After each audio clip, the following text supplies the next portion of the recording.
தான் நமது நாடு. மாநிலம்தான் நமது நாடு. இல்லா நாடு காற்றில்லாத வீடு. இல்லா நாடு காற்றில்லாத வீடு. நாம் இந்த அனைவரும் என்று கூறியிருப்பது ஒரு சாதாரண நாளை கொண்டாடுவதற்காக அல்ல. 1947ஆம் ஆண்டு ஆகஸ்ட் 15ஆம் நாள் நம் பாரத தேசம் சுதந்திர நாளாக கொண்டாடி கொண்டிருக்கிறோம்.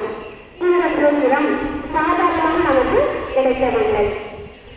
ஏழு நாட்கள் கோவிலும் மகாத்மா காந்தி, நேதாஜி சுபாஷ் சந்திரபோஸ் மற்றும் பல வீரர்களின் தியாகத்தால் கிடைத்தது என்பதை நாம் மறந்துவிடக்கூடாது.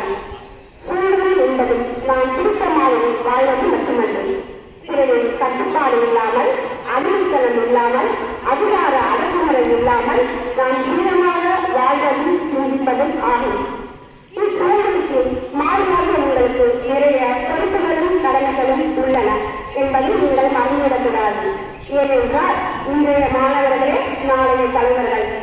ஆதலால் நீங்கள் நன்றாக படிக்க வேண்டும், நேர்மையாக இருக்க வேண்டும், சுற்றுப்புறத்தை தூய்மையாக வைத்துக் கொள்ள வேண்டும், மரங்களை நட வேண்டும், தண்ணீரை சேமிக்க வேண்டும், ஜாதி இனம் மொழி மாறாமல் அனைவரையும் எதிர்க்க வேண்டும்.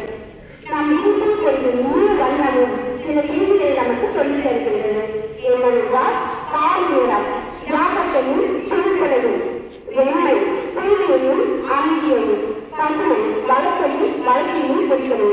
எனவே மாணவர்கள் நீங்கள் இந்த பண்புகளை கடைபிடித்து பெரும் காற்று தொழிலுக்கு நாம் இன்னும் நன்றாக பேரும் காற்று உலக நாடுகளே வேறு போற்றும் வண்ணம் இந்த இந்தியாவை உருவாக்க வேண்டும் என கூறிக்கொண்டு இந்த